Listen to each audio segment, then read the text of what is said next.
কৃষি প্রশিক্ষণ ইনস্টিটিউট শেরপুর।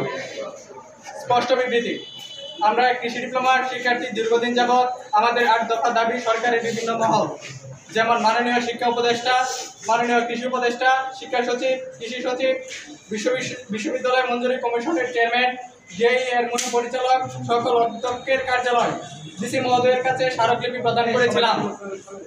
তারা আমাদের দাবি সমূহকে যৌক্তিক বলেছিল এবং দ্রুত সময়ের মধ্যে কার্যকরী ব্যবস্থা গ্রহণ করবে বলে আশ্বস্ত করেছিলেন, কিন্তু কর্তৃপক্ষ কোনো কার্যকরী পদক্ষেপ আজও পর্যন্ত গ্রহণ করে নাই,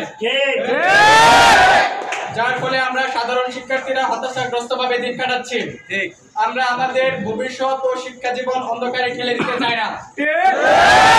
কৃষি ডিপ্লোমা ছাত্র অধিকার আন্দোলন কেন্দ্রীয় কার্যনির্বাহী সংসদের সিদ্ধান্ত অনুযায়ী আমরা আমাদের দাবি চূড়ান্তভাবে আদায় না হওয়া পর্যন্ত আগামী 7/4/2025 তারিখ হতে অনির্দিষ্টকালের জন্য ক্লাস ও পরীক্ষা বর্জন করলাম।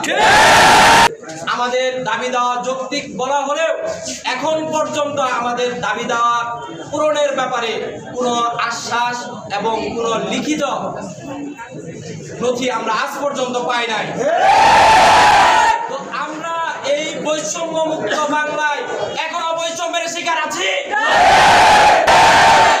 যতদিন পর্যন্ত আমাদের অধিকার আদায় না হবে ততদিন পর্যন্ত আমরা যদি রাজপথেও নামতে হয় আমরা রাজপথে নেমে